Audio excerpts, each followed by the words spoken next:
Welcome, viewer, wherever you are. Yet another moment, another episode of LTN Dialogue, LTN Sports Dialogue. This is a time that, we must engage, we must analyze, we must give news, reviews, and also updates upon what is supposed to be sports in general. Today, again, I'm honored to be with a guest who will give us more about what it is in terms of football. This is a legend of the game in this country. This is one person who's carrying a huge name from the footballing fraternity in this country as well. And we know him even right now. Is somebody who's occupying a very prime position in the matters football administration in the country. My name is Nico, and I want to usher him in by letting him also tell you guys who he is. Doesn't need any introductions really, but for reasons of just making it look good, it's important that we get to know who he is. Karibu sana mchezaji. Thanks, msimamizi. Nick. I think you've introduced me, but just for the sake of the viewer, Yeah. my name is Dan Shikanda. I can say I'm football because I'm one of the few Kenyans who have benefited from football. I've been educated by football from Form 2 to the university. Football has educated my siblings, and I think I feel indebted to football so much that at times when I see what is happening in our football, I feel some pain. But all said and done, I'm here we discuss a few matters about football. Also where we are in football, Nairobi, FKF, FC Leopards, Gor Mahia, etc, etc. I'm at your disposal and at the viewer's disposal. It's just say this. Actually, a moment is coming ahead here when we'll be speaking to Dan Shikanda. Dan Shikanda is one person who, for one reason, has played for both Gor Mahia and AFC Leopards. I just don't know how he managed that. He will tell us who convinced him to cross over from this end to the other end. It's an interesting story that I want to really engage him in. However, before we get there, it's important to also introduce him as the Nairobi National Executive Member of the Football Kenya Federation. And Dan, you are doing your first year. Yes. You were elected on the 7th of December last year. Yes. And you just a few days shy of your 1 year in office. What are some of the things that you would say you've done so far? What have you brought in? What did you find that wasn't in procedure and you've made it work? Just how has it been? Thanks, Nick. It's been a difficult 1 year, trying to stabilize, trying to see where our football has been at the branch level in Nairobi first and foremost. Remember, I am a National Executive Committee member, not elected in Nairobi, but the focus is not only in Nairobi, but nationally. So trying to see maybe where our football is. As you know, football is the bedrock of, Nairobi is the bedrock of football. And I've been trying to engage my chairman. I have two chairmen in Nairobi. I have Dixon Doyo and Bernard Omondi, aka Rama. And we are trying to see from the sub-county to the county to the regional to the Division 2 all the way to the Premier League, what is happening to football in this country. Nairobi has the most number of football clubs, and Nairobi nurtures, I can say Nairobi again is the backbone of our Kenya Premier League, having about 12 teams in the top tier league. So all said and done, there is a lot that needs to be done in Nairobi. What I have done currently is to try and understand, especially from my chairman and the officials of Nairobi, both Nairobi West and Nairobi East, what is this that we can really do to make sure that we can stabilize football in Nairobi. And we've had a few discussions, a few symposiums, trying to see what is missing in terms of the investment in football in Nairobi.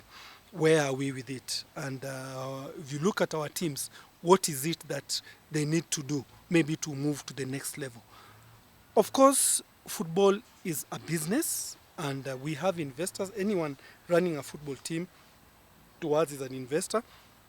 And I can tell you, without any fear of contradiction. The 1 year has been, to me, I can say, it's been more of the federation than looking at the areas where we are supposed to work more. For example, mine as Nairobi, there was so much focus on Chan, and I think people forgot about what needs to be done in certain areas. But now we are getting back.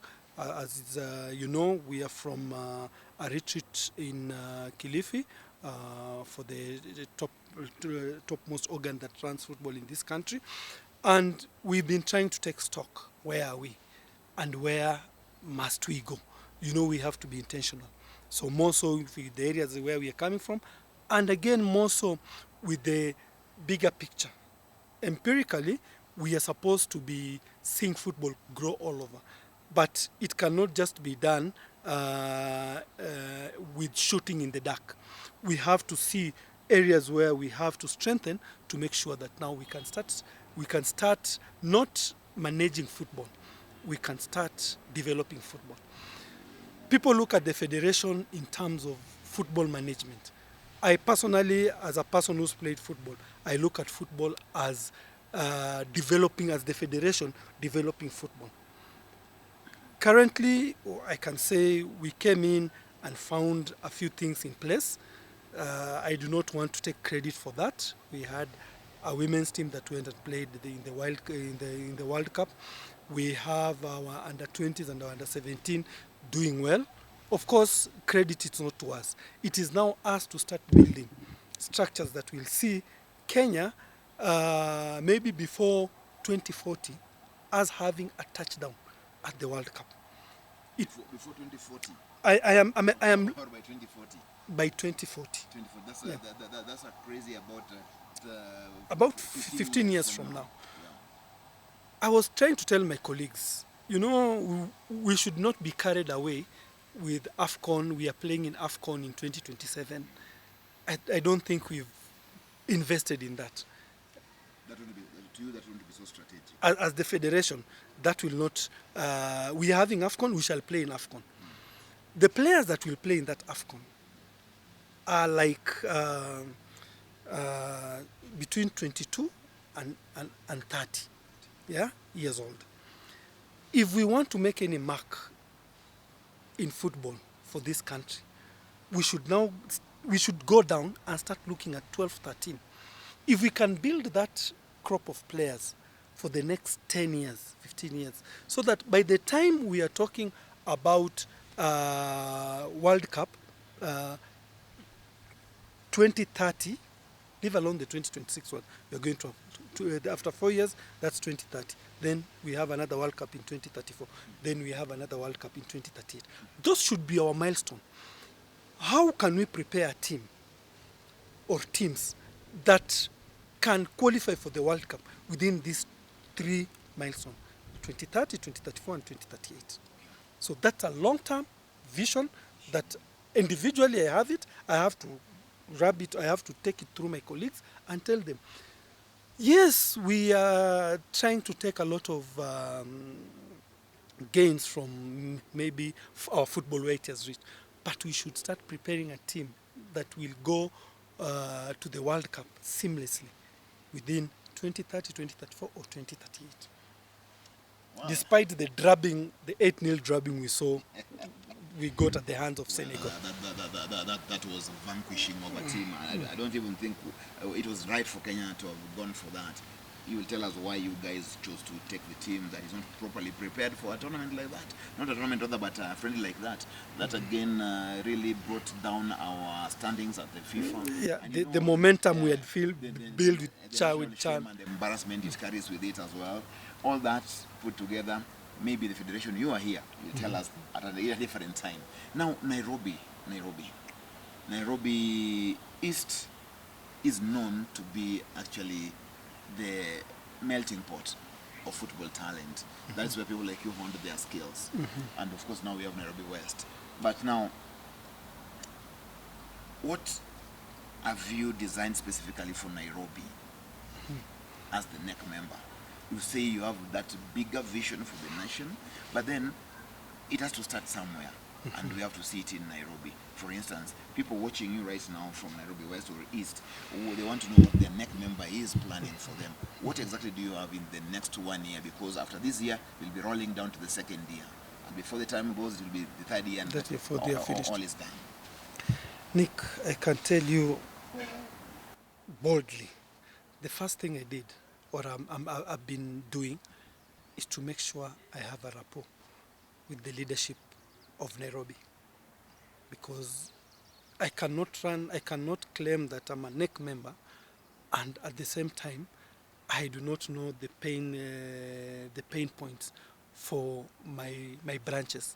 So today I can tell the camera, myself, Doyo and Rama, and all the leadership in Nairobi, we are working as a team. Of course, we are from, our positions come through political processes.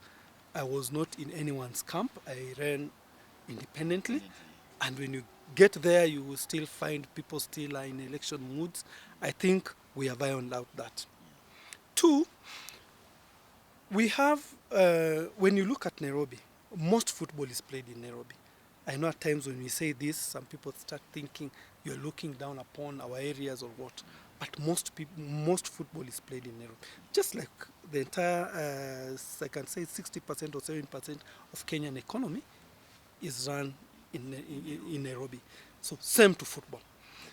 And if we get it wrong in Nairobi, I don't think we shall succeed as a federation. And that's why I had to move close to my colleagues and tell them, listen, we have been tasked with this job. We have this opportunity. It is rare. It is not easy to be a NEC member, or it is not easy to be a chairman of any branch of Nairobi. So once we are there, what is this that we can do? Where I sit now, I know the pain points of a number of our teams, yeah? Starting from Division 2 all the way to regional, up to down, where they have to pay for referees, they have to pay for security, they have at times to hire fields, and if you look at the people running the clubs and the investment they have that they are putting in, at times it is pressure, yeah? And then you find out that down there we don't have elaborate or established structures where you can have some sense of security because you play in open fields. So we are trying to work and see what we can bring in terms of doing something about paying referees, doing something about security, and again, doing something about training. One, the coaches. Two, the team managers. Three, administrators of the team or of the teams. So that at the end of the day, I believe in skill. Once you acquire some skills, you can actually become a professional in your way and professionalize the processes and the structures down there. There is where we are starting from. We have actually we have done some proposals where we believe that if we get some investments from Nairobi corporates and the rest, because now we want to launch Nairobi as an institution in terms of football, where we are coming to the corporates and telling them, partner with us. This is what will be in for you. And for us, we want you to sponsor our activities. Because without having trained coaches, without having trained team managers, without having trained administrators who can actually look at football as a profession, not just as a pastime. When some of us were trying to play football in this Nairobi, it was God for everybody for himself, God for us all. We used to go and play those matches at Camp Toyoyo. That time we just used to call it Owanjo, or Owanjo So Jerry, Maringo, Mbotela, Makongeni.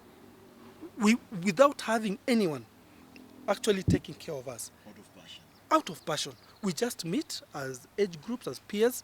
We form a team. I played for a team called Bejos. We were the officials, we were the players, we were everything. We could raise money to go for those matches. So I do not want a 12-year-old, a 15-year-old, or an 18-year-old maybe playing still at that level, to be getting it rough to actually come and represent their clubs. If we can see how we can try and make sure that we can cover some little costs for them, I think we'll start attracting them more. And again, we need to go down there and do some civic education. Nick, I can tell you, I think I played before you were born and even your cameraman. On a lighter note. And people tell me, you are such a great player. I can tell you, we had greater players than me in our area, in our generation, but they didn't play to the level I played because we lost them to matatu industry, we lost them to drugs, we lost them to diseases, we lost them to poverty, we lost them to crime, yes, crime. And I was telling my chairpersons, we need to protect the best talent from down there. Messi was protected from 10 years all the way up to now because he was a special talent. We have so many special talents that we don't protect. We just leave them. Musa Otieno came behind me from the same community, and I can tell you, and he can also tell you, he was not the best. We had better players than him, but we lost them because Musa Otieno was disciplined. He made it to where he made it. Yeah.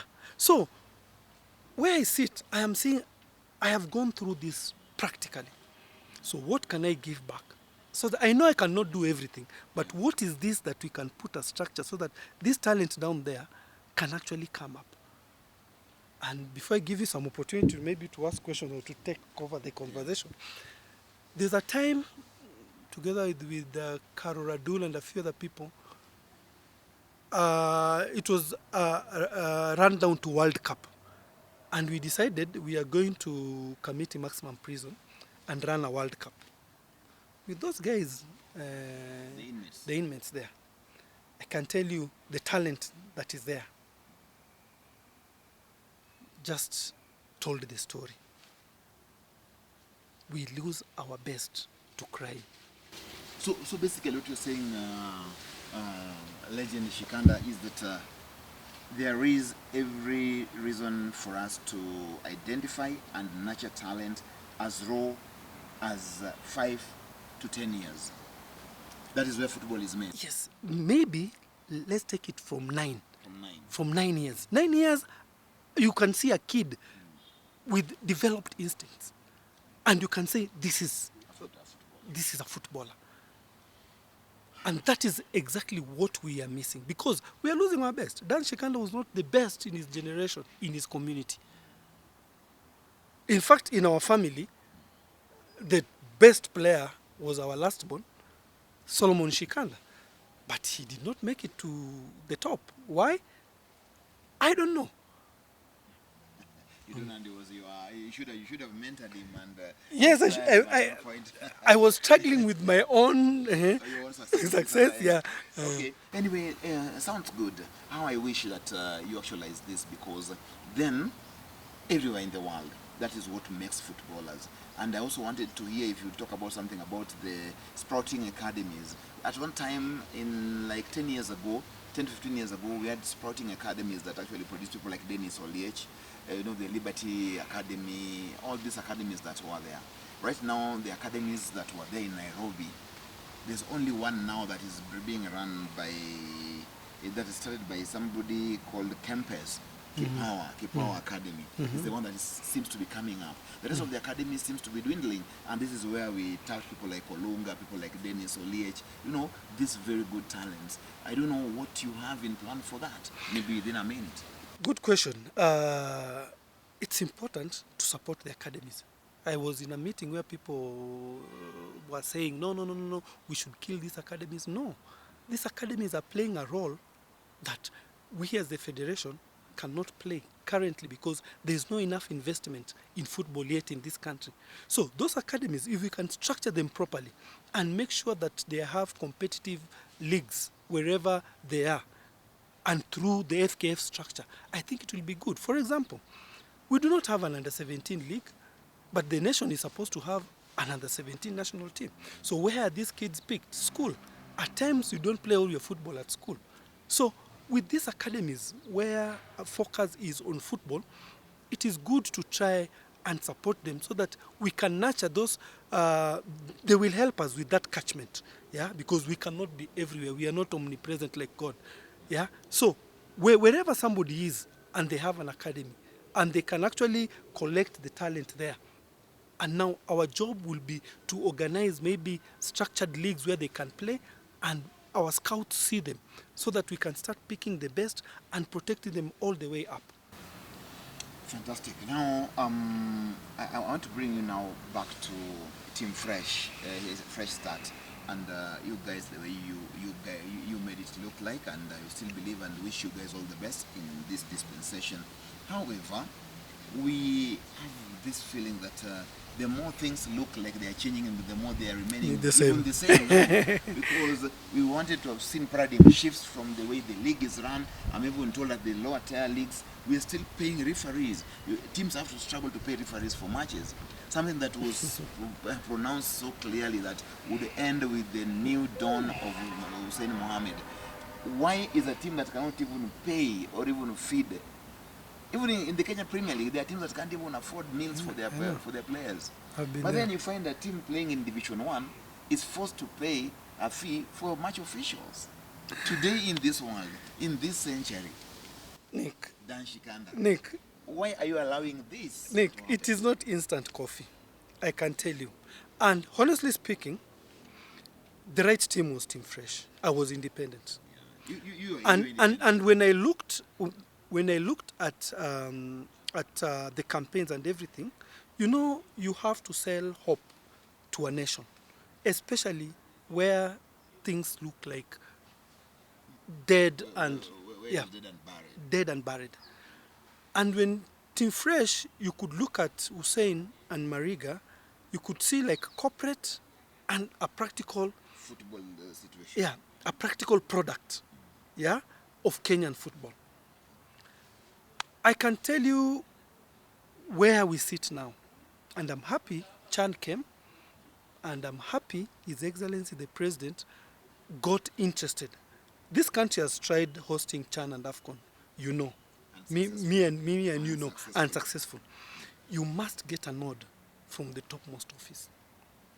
And I am happy they gave the nod, they did everything, they invested so much money, government money, into rehabilitating the stadiums and doing everything. And on top of that, they came and actually pushed the team and gave the team a lot of hope that we are giving you incentives, you go there and represent us. You've asked a very good question. Why are things still looking the same, man? This country, and I usually challenge my president and all my NEC members, we'll have to get out of our way completely to change to have a complete shift of people's thinking. Because this country looks at sports as a hobby, as a pastime. It is not a profession. And the money invested in football in this country, in fact, it is His Excellency who is trying to make sure that the sports fund is now coming to run sports in this country. Sports fund was not running sports in this country. And I can tell you, I think 100%, okay, being a scientist, let me say, 99% of that money in sports fund is coming from football betting, football what. But the money that is coming to football, I can tell you it's a drop in the ocean. Football is a big investment.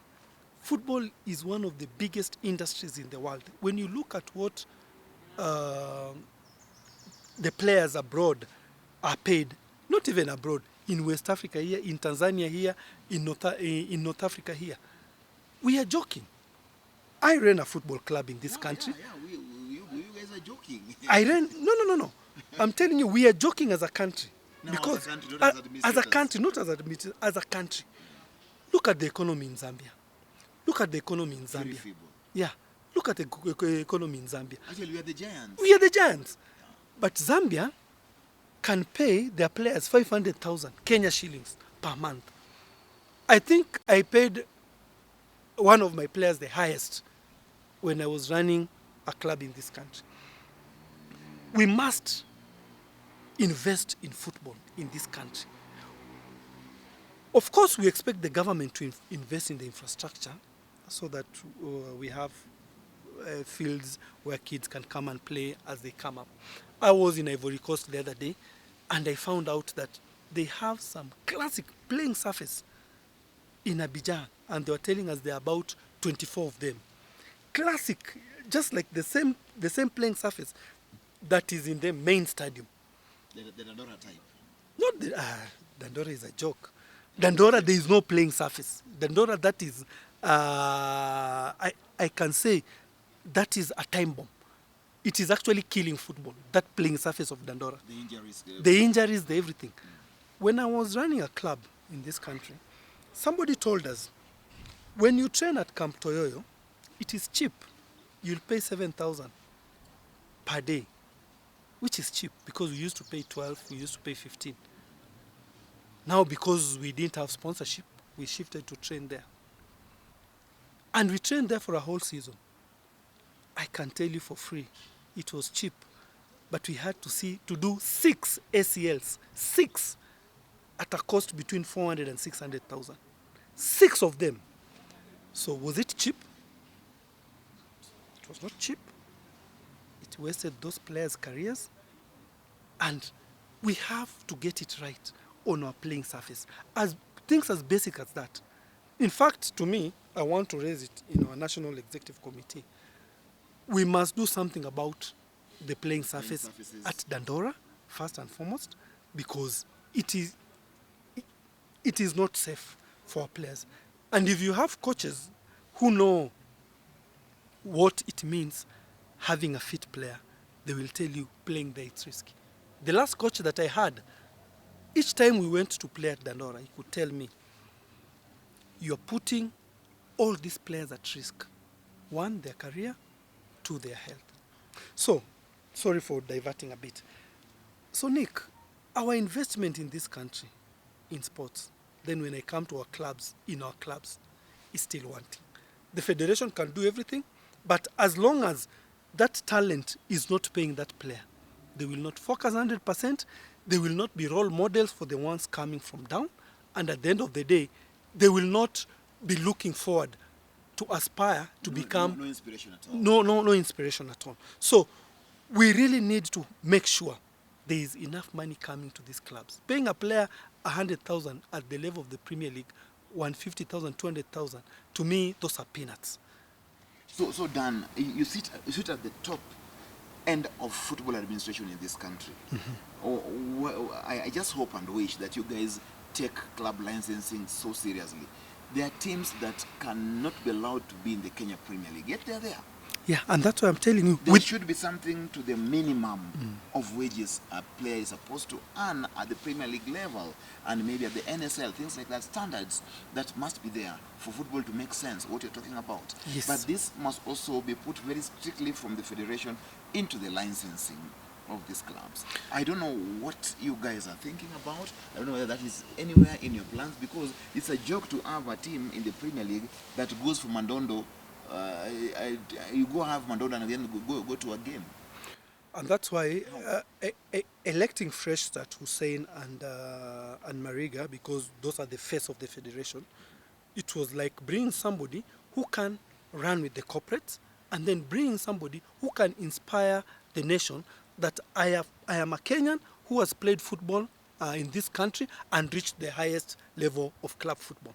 So what we are trying to do as a federation is to try and bring as many corporates as possible into football.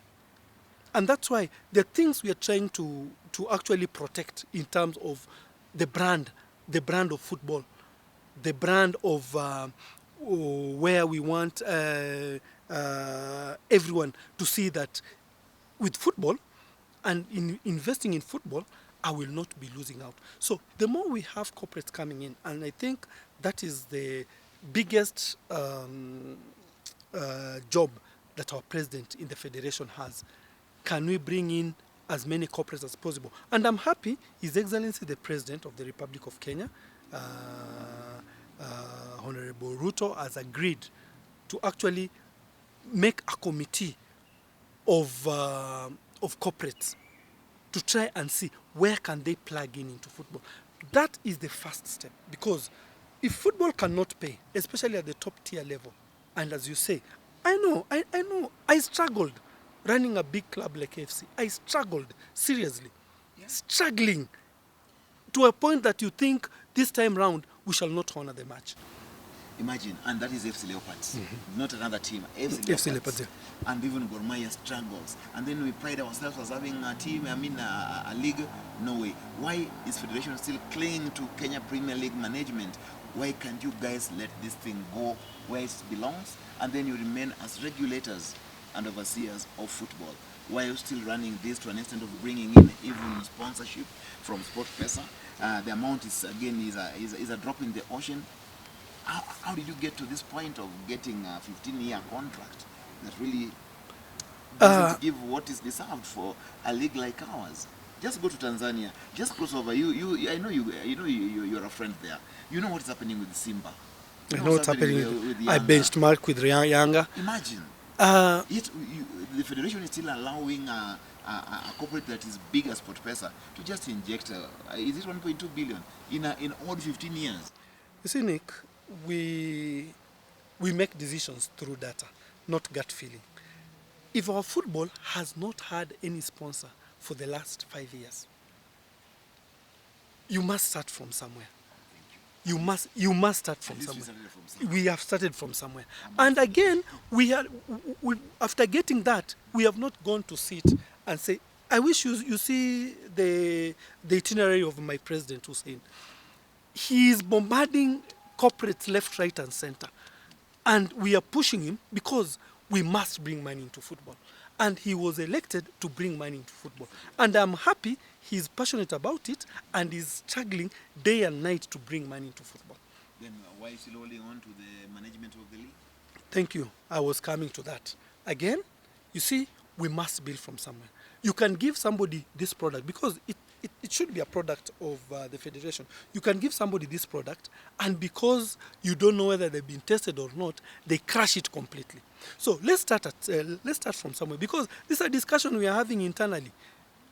Should we be running the league? Yes or no? But we are telling ourselves, let's bring the league to a certain level so that when Nick is taking the league as the CEO of the league, Nick knows this is where I've gotten this product. I need to take it to the next level. And the next level, as you have been saying, let us have minimum wage bill. Let us not say a player earning 80,000 shillings will play football worth 80,000 shillings. A player earning 500,000 shillings, I'm telling you, will play football worth 500,000 shillings. And I mean, for us to take football to the next level, that talent must also be in the next level. Well, viewer, yeah, it's Dan Shikanda. Remember, he's been in football, his life is football. I even wonder why he went to the university to go and study science, because to go and study veterinary medicine. And he's not doing anything to that end. He's just in football and doing it big time, and I think he's got passion for it. Now, we want to veer off a little bit and look at something local. But before that, are you ready for AFCON as a federation? Of course, Senegal. Anyway, we'll discuss that Senegal match. No, not now. No problem. I can say AFCON. Yes, I can say we are not ready, but we are preparing to be ready. Yeah, and of course the Senegal debacle gave us reasons to know that. It gave us reasons to tell us, are we not of that quality? So as we go towards AFCON, we are putting some measures in place to make sure we will have that team. We are looking at some strategies that will make sure we have players ready. If it will be 100 players to choose from, they will be ready. Please do, because you don't because by the hosting rights, you don't have qualifiers to play. Yes. We are out of World Cup, so we can't really go and gauge ourselves against anybody. So the federation really has to come up with very nice programs to build a very good team that will be challenging as hosts in that tournament, because we can't afford to again see another embarrassment of that level. I'm telling you, we are not sleeping. They're not sleeping. And everyone is, the number of calls the president received, Mariga received, I received, all the NEC members received after the Senegal match. I think it is enough evidence that something should be done. Yeah. Now, locally, you managed AFC Leopards. You were the immediate former chairperson of AFC Leopards. How was the experience, just in 1 minute? I know you can say, you can write a whole book in that, because I remember your time, it was sometimes so difficult, you know. But yes, because of the love of the game, you continued anyway till the end, and you left the field there to somebody else to continue while you went up. Now, what was the feeling like? How does it feel to run a club as big as FC Leopards and Gor Mahia maybe? I think if I was to do a PhD, whatever I learned from FC is enough PhD. You read another very good I, research. I can tell you. Anyway, what I learned from FC,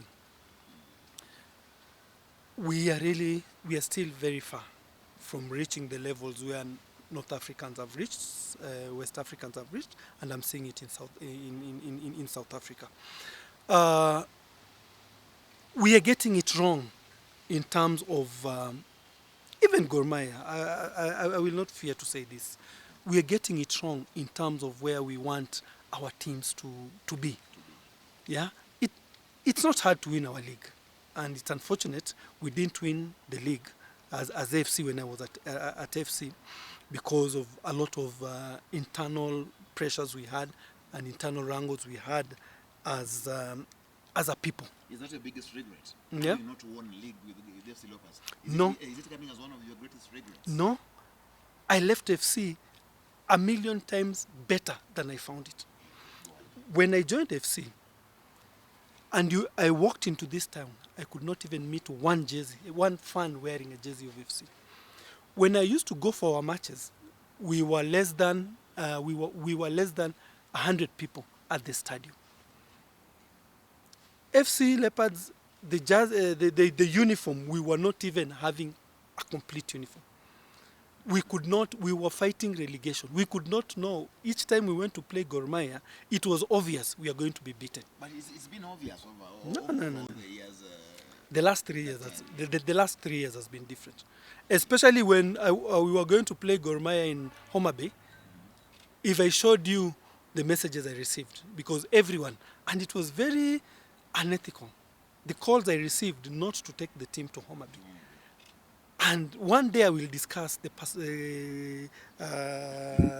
personalities who were telling me, you are selling us to take the team to Homa Bay. You see, a league, the home team decides where they play. When Gor Mahia said they are taking us to Homa Bay, we were ready to play them anywhere. And everybody knew we are going to give Gor Mahia the league. But I was confident the team we had built and the club where it was, we were supposed even to be fighting for that championship. But because of some setbacks where people think that the team is for the chairman, you find yourself lagging behind in terms of institutional catch-up. But I tell people that I closed the gap between us and Gor Mahia to nil. That, like, for example, FC are playing Gor Mahia on Sunday. I am confident FC will beat Gor Mahia. You're confident FC will beat Gor Mahia? Yes. You know why I say that? Kogalo fans, I'm not guessing. For Kogalo fans, I think this is now yours to take.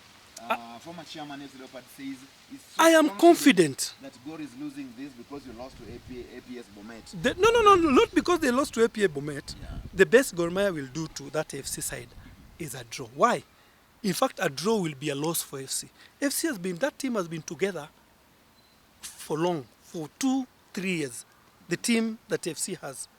When we played Gor Mahia in Homa Bay, anyone who was in Homa Bay, in fact, Gor Mahia fans came to me and told me they were coming to see Gor Mahia dominate FC and beat FC but it was the other way around. Starting from the uniform, you are telling us you have even better uniform than Gor Mahia. You've played better football. You've played water. So that fear that AFC players used to have when they were playing Gor Mahia, I think is no longer there. And this team, I'm not the coach, but this team, if they, with the few, I've seen two very good players recruited. A fullback two, fantastic. Nyongesa, Kinyanjui, fantastic. I think FC, I can bet any money they will beat Gor Mahia on the 7th. Okay, take it home. If you're a Gor Mahia fan, you should be very afraid because the chairman, former chairman of FC Leopard, says he knows the team. It's been together for 3 years. He knows what the capacity they have, and now they're ready to beat Gor Mahia. And Gor Mahia is starting a team. Gor Mahia decided to take Harambee Stars. They have started a team afresh. So Gor Mahia decided to be Harambee Stars? Yeah, they've decided to buy everybody in Harambee Stars. Yeah. That is not how you build a team. I'm not trying to say it is wrong, but from where I sit, you can't build a team with those stars. All of them together. All of them together. Well, I think that's also for Gor Mahia. Senior Council Ambrose Rachir, your fellow chairperson, is now taking it to task for having had everybody in the national team in your own squad, and he says sometimes it's not very easy to really play them along. However, still now that you brought that, let's now talk about this feeling of the derby. You are one person who is having this extraordinary cap that you wear, having played for both sides. Which side felt for you really strong when you were facing? You can be playing for Gor Mahia, but you are naturally attached to AFC Leopards, or vice versa. Mm-hmm. On which side did you feel so much indebted? Where was the pressure so much biggest when you were playing against each other? Nick, where are you putting me? Nobody has ever asked you this question. Of course. I've watched many of your interviews, but nobody has ever asked you, Dan Shikanda, because you are in FC Leopards, when you're facing God, how was the feeling? And when you crossed over, how was it? Yeah, which side actually carried so much pressure for you? Nick, that's a big match.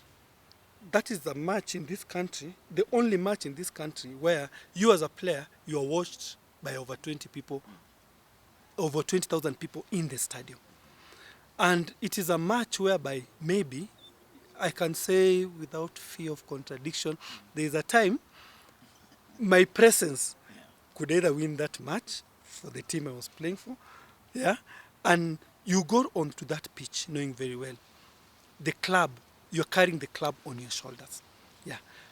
I can say in FC once, it was that way, but when I moved to Gor Mahia, I was a more mature player, and I was a more mature, I can say I was more mature by then, and I was, of course I had more pressure at Gor Mahia when you're playing FC. You just saw the pressure my younger brother Opio was having when he was playing Gor Mahia. That pressure is there.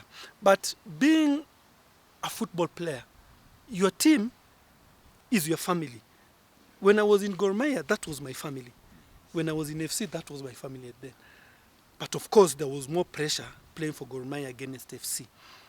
Because I remember we had played, we played a match, I think in 92, 93, 93, 93, 94.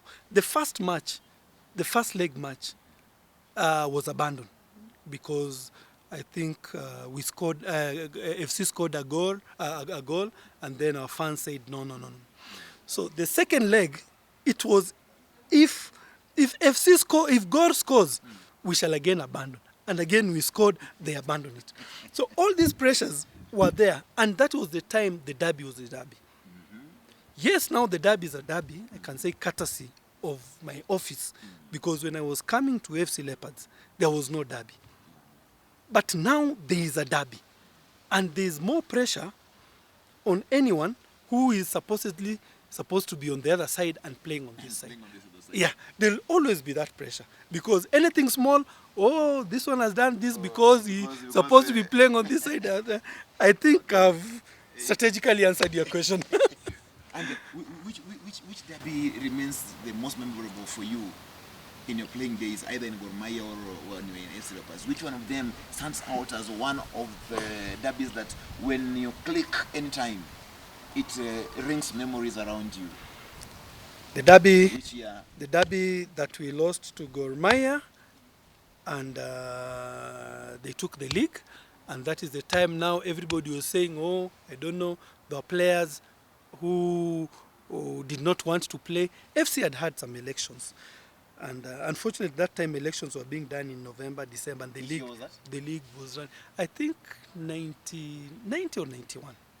The league was running up to November. We lost to Gor Mahia. I remember Polo Cheng scoring a free kick. Matasi was arranging the wall. By the time was arranging... Was another Matasi by then? Or the Matasi I know? Maisi was called Maisi. Yeah. As he was arranging the wall, yeah, Polo Cheng just curved the ball, and it was a must win for us and for them. Then we had just done elections, and then Wafula Msami had been elected Secretary General. Sambu had been elected, re-elected chairman. But now Sambu didn't want to work with Wafula Msami. So now there was that war. So Sambu said if Wafula Msami is the secretary, he will resign. So he resigned. Then Gumo was appointed chairman, Fred Gumo, caretaker chairman. So we went and played Gor Mahia. So that time it was, the match was good. Of course, they scored. They won 1-0 and they took the league. And of course, people must have excuses why you lost. We have scouts. Scouts will tell you we lost because so-and-so was seen where. Then the club decided they're suspending players. So you guys were suspended by the club? Yeah, the club. Having lost to Gor Mahia? Having lost to Gor Mahia. Now that's a derby. Now, yeah, that feeling, that word, yeah. So those matches were very crucial at that time because it was like winner takes it all, especially in the second leg. And that's why I was fighting when I was FC chairman, and even I fought with the NEC regime. There is no way you'll have FC Leopards Gor Mahia match. First leg, FC is home. Second leg, Gor Mahia is home for 5 years consecutively. It's supposed to interchange because the pressures of being home, yeah, in fact, at that now comes in with a lot of, at that time, the league has taken a certain turn where this match is counting. So you'll have more fans, more gate collection, number one. Of course, watu wetu wanaamini kuchunga kiwanja, to do a number of things, our African things. Yeah. So you find out that some things really hurt the away team. So it's good to interchange. You are seeing this year, Gor Mahia is starting at home. Just go and look at the past history. The last 6 matches, FC has been at home in the first leg. No problem anyway. And before we wind up, is the government giving you guys enough support? Are you happy with the government of the day? And is it supportive of what you guys are doing at the federation? And just in a nutshell, how would you describe this government and the way it's handling sports in the country? Sports generally, not even only football. I can say, I know other people look at me and see this. I can say this: the government is giving us more than support. They've really supported football to the extent that we hear mamas, other federations complaining about everything going to football. Of course, football is a mass game, and nearly even those people doing other games, other federations, they are actually having teams they are supporting in football. So I am very happy with the government. They have supported us so much. Now it is our turn to support the government in doing the right thing so that the investment can actually count. The president has been supportive so much, deliberately until he has formed a committee for corporates. Who can do that? We have missed that so much. Talanta, one masterpiece of a stadium coming up, I think in Africa, might be the best. I know you are hoping that you're still playing football to show what you do there in terms of skills. I was asking my mother, why did she deliver me kitambo? Mapema, tulikuwa nacheza Nyayo Stadium ikikaa hivi. Nyayo Stadium ikikaa hivi. Yeah, the playing surface was like this. Wow, crazy. So the government is even doing Talanta Stadium, and that is one of the best in Africa. Remember, it does not have a track. It's football It's and football. rugby. It's football. Wachana na rugby. Rugby is trying to. Rugby is also a sport. Of That has given course. Kenya a lot of accolades. That is a football stadium. I thank the government. That is a football stadium. It will give football feeling. Yeah. And my question, and thank you, I am with you here, to the Gor Mahia fans and AFC fans. A derby must fill that stadium for us to say, 60,000? yes, for us to say, you see, I'm pained when I see political rallies feel. There's wakina Okocha national team, kina The Nigerian dream team. dream team, played as a qualifier here. Of that time. Yes, Sunday Ulise, we drew 1-1. Yeah. Somebody Simiu scoring. Ken Simiu. Ken Simiu. Nick, may I have a responsibility for football in this country? We must market football so that we must fill that Talanta with a derby. Work cut out for Gor Mahia and FC Leopards. You will notice here from the legend, from an administrator. He says that Talanta, the only best thing you can give Talanta when it will be up and running is that Gor Mahia and FC Derby must fill that stadium to the rafters. And that indeed will give a feeling of a derby. And it will give credence again to football in Kenya. Yes, asante sana Bwana Mheshimiwa Shikanda. You know you have a lot. I mean, you just have a lot of caps that you wore in the last very many years, and it's good. Thank you very much, first of all, for what you're doing for Nairobi football, what you're doing at the federation, and again for having lent so much of your expertise and skills in running football in Kenya. I can see you're still very passionate about it, and I know we will be going far. Now, it is time to wind up. Anything you have for the parting shot and the derby? In less than a minute. Yes, for the derby, kindly, let's keep our cool. This is football. Any team can win. I'm voting for FC to win, not because I was FC chairman, but because I think they are better gelled team than Gor Mahia. Let's come and enjoy football. We are mashemeji, no hooliganism, no fighting. We are brothers, sisters, relatives, in-laws, and everything. Tafadhali, mashemeji will give us that picture of where our football is in terms of reactions and in terms of coming to fill the stadium. Thank you. Thank you very much. No much to say, no more to add. Yes, it's a derby week. This weekend, make a date, be there in time. The tickets are there. Let's go and have the experience there. Let's go and make it as carnival as possible.